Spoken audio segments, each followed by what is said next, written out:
pada masa Orde Baru tahun 1966 sampai 1998. A. Masa transisi. 1. Aksi-aksi Tritura. Tuntutan rakyat atau disingkat Tritura adalah 3 tuntutan kepada pemerintah yang diserukan para mahasiswa yang tergabung dalam Kesatuan Aksi Mahasiswa Indonesia atau KAMI. Selanjutnya, diikuti oleh kesatuan-kesatuan aksi yang lainnya seperti Kesatuan Aksi Pelajar Indonesia atau KAPI, Kesatuan Aksi Pemuda Pelajar Indonesia atau KAPI, Kesatuan Aksi Buruh Indonesia atau KABI, Kesatuan Aksi Sarjana Indonesia atau KASI, Kesatuan Aksi Wanita Indonesia atau KAWI, dan Kesatuan Aksi Guru Indonesia atau KAGI, serta didukung penuh oleh Tentara Nasional Indonesia atau TNI. Latar belakang aksi Tritura. Ketika gelombang demonstrasi menuntut pembubaran Partai Komunis Indonesia atau PKI semakin keras, pemerintah tidak segera mengambil tindakan. Keadaan negara Indonesia sudah sangat parah, baik dari segi ekonomi maupun politik. Harga barang naik sangat tinggi, terutama bahan bakar minyak atau BBM. Oleh karenanya, pada tanggal 12 Januari 1966, KAMI dan KAPI mempelopori Kesatuan Aksi yang tergabung dalam Front Pancasila mendatangi DPR GR menuntut Tritura. Isi Tritura yaitu 1. Pembubaran PKI beserta ormas-ormasnya. 2. Perombakan Kabinet Dikora. 3. Turunkan harga pangan. Tuntutan 1 dan 2 sebelumnya sudah pernah diserukan oleh KAP Gestapu atau Kesatuan Aksi Pengganyangan Gerakan 30 September. Sedangkan tuntutan 3 baru diserukan saat itu juga. Tuntutan 3 sangat menyentuh kepentingan orang banyak. 2. Surat Perintah 11 Maret. Latar belakang, aksi demonstrasi menentang pemerintah demokrasi terpimpin meningkat. Keamanan Presiden Soekarno terancam, Presiden perlu memulihkan kewibawaan pemerintahan. Isi surat Perintah 11 Maret mengambil segala tindakan yang dianggap perlu untuk terjaminnya keamanan dan ketenangan serta kestabilan jalannya revolusi. Menjamin keselamatan pribadi dan kewibawaan pimpinan Presiden atau Panglima tertinggi atau pemimpin besar revolusi. Melaksanakan dengan pasti ajaran pemimpin besar revolusi. Dampak yang terjadi, kondisi keamanan negara berhasil dikendalikan. Wibawa tentara semakin meningkat. Soeharto sebagai pemegang mandat super semar memiliki kekuatan politik. 3. Dualisme kepemimpinan nasional. Berdasarkan ketetapan nomor 14 MPRS 1966 dinyatakan, apabila presiden berhalangan, kedudukannya digantikan oleh pemegang mandat super semar. Berdasarkan ketetapan nomor 13 MPRS 1966, MPR memberikan tugas kepada pengemban mandat super semar untuk membentuk Kabinet Ampera atau amanat penderitaan rakyat. Dampak yang terjadi, rakyat semakin bingung menganut kepemimpinan pemerintahan Soekarno atau Soeharto. Kondisi ekonomi, sosial, dan budaya menjadi tidak stabil sehingga Indonesia mengalami inflasi besar-besaran. Pemahaman ideologi yang ada di Indonesia juga menjadi tidak stabil. Mudah terjadi perang antar saudara dan persaingan antar rakyat. Sering terjadinya pertumpahan darah antar masyarakat.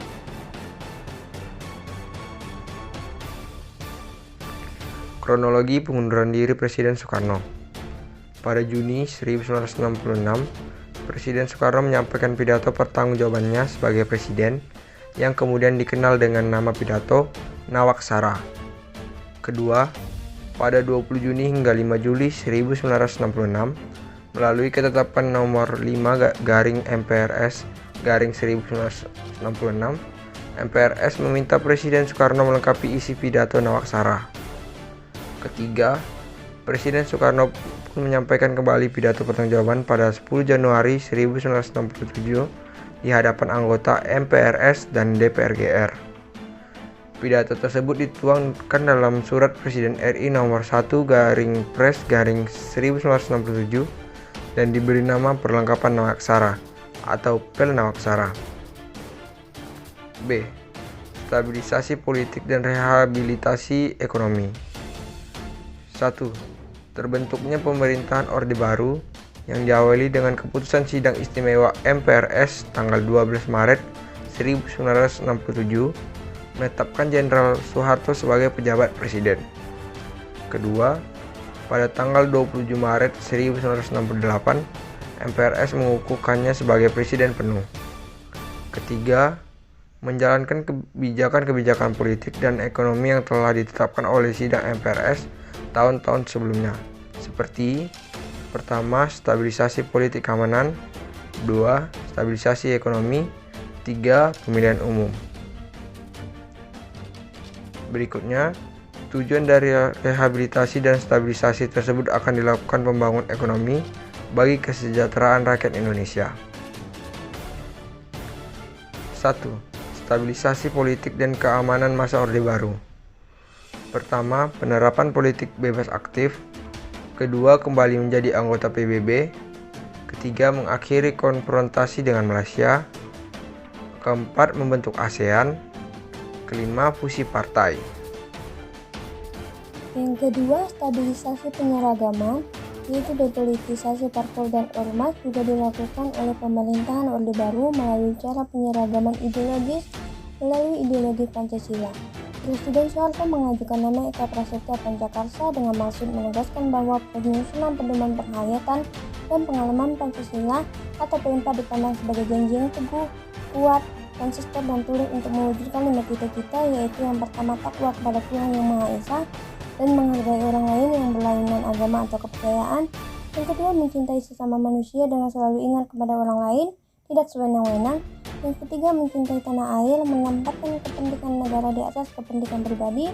Yang keempat, demokratis dan pada putusan rakyat yang sah. Yang kelima, suka menolong orang lain sehingga dapat meningkatkan kemampuan orang lain. Yang ketiga, penerapan fungsi ABRI.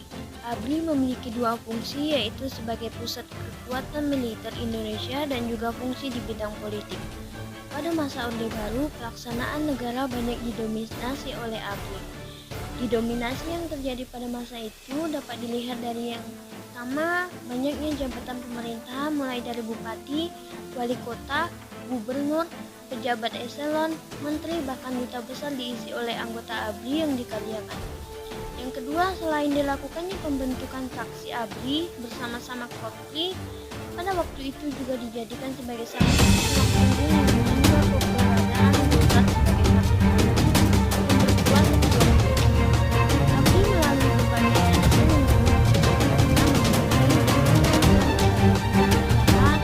dan lain sebagainya. Yang keempat yaitu rehabilitasi ekonomi Orde Baru. Yang pertama, hutang jatuh tempo pada akhir Desember 1965 seluruhnya berjumlah 2,358 juta dolar Amerika Serikat. Yang kedua, dengan rincian yaitu blok negara komunis adalah 1,404 juta US dollar, negara barat yaitu 587 juta US dollar, sisanya pada negara-negara Asia dan badan-badan internasional. Yang ketiga yaitu mengharuskan diutamakannya masalah perbaikan ekonomi rakyat di atas segala soal-soal nasional yang lain, termasuk soal-soal politik. Yang keempat, konsekuensinya kebijakan politik dalam dan luar negeri pemerintah harus sedemikian rupa hingga benar-benar membantu perbaiki ekonomi rakyat. Untuk materi yang kelima yaitu kebijakan pembangunan Orde Baru. Kebijakan pembangunan Orde Baru terbagi menjadi 6, yaitu 1. Program pembangunan Jakarta, yaitu Repelita. Yang kedua, pembangunan jangka panjang. Pembangunan jangka panjang itu sendiri terbagi menjadi 6, antara lain A. Repelita 1 yang terjadi pada 1 April 1969 sampai dengan 31 Maret 1974. Yang B. Repelita 2 yang terjadi pada 1 April 1974 sampai 31 Maret 1979. Yang C. Repelita 3 yang terjadi pada 1 April 1979 sampai dengan 31 Maret 1984. Yang D. Repelita 4 yang terjadi pada 1 April 1984 sampai 31 Maret 1989. Yang E, Repelita 5 yang terjadi pada 1 April 1989 sampai 31 Maret 1994. Untuk F, Repelita 6 yang terjadi pada 1 April 1994 sampai 31 Maret 1999. Untuk yang ketiga adalah pembangunan ekonomi. Pembangunan ekonomi dibagi menjadi dua, yaitu peningkatan peran BUMN dan yang B, perluasan lapangan kerja. Untuk yang keempat yaitu pembangunan sosial adalah transmigrasi. Untuk kelima, pembangunan budaya. Yang keenam adalah pembangunan kesehatan. Pembangunan kesehatan yaitu A, program keluarga berencana, yang B adalah program kesehatan masyarakat. Pelaksanaan demokrasi pada masa Orde Baru. Demokrasi pada masa Orde Baru menganut sistem demokrasi Pancasila. Demokrasi dijalankan berdasarkan Pancasila, Undang-Undang Dasar 1945, serta ketetapan-ketetapan MPRN. Dewan Perwakilan Rakyat gotong royong diberi beberapa hak kontrol selain tetap mempunyai fungsi untuk membantu pemerintah. Pemerintah mengawasi dan mengontrol kehidupan demokrasi. Integrasi Timur Timur. Latar belakang integrasi Timur Timur merupakan A, perubahan kebijakan pemerintah Portugis terhadap Timur Timur, yaitu dengan menetapkan Timur Timur sebagai salah satu provinsi Portugis. B, rakyat Timur Timur menghendaki kemerdekaan Timur Timur atas penjajahan Portugis. C, penghapusan status koloni terhadap jajahan Portugis setelah Revolusi Bunga. Proses integrasi. Proses integrasi Timur Timur merupakan A, UDT menghendaki agar Timur Timur tetap berada di bawah kekuasaan Portugis dengan menjadi provinsi Portugis di seberang lautan. B, Fretilin menghendaki kemerdekaan penuh bagi rakyat Timur. C, Apodeti menghendaki agar Timur Timur berintegrasi dengan wilayah Indonesia. D, Kota ingin berintegrasi dengan wilayah Indonesia. E, Trabalhista ingin berintegrasi dengan wilayah Indonesia. Kronologi integrasi Timur Timur. A, pada 28 November 1975, Fretilin memproklamasikan kemerdekaan Timur Timur. B, pada 30 November 1975, kelompok pro-NKRI yang membacakan deklarasi Balibo yang berisi keinginan bergabung dengan Republik Indonesia. C, pada 17 Desember 1975, tentara Indonesia masuk ke Timur Timur sekaligus menandai awal operasi Seroja.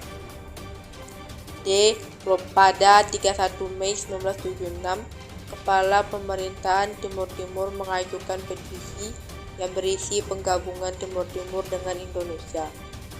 E, pada 17 Juli 1976, Timur Timur resmi sebagai Provinsi Republik Indonesia.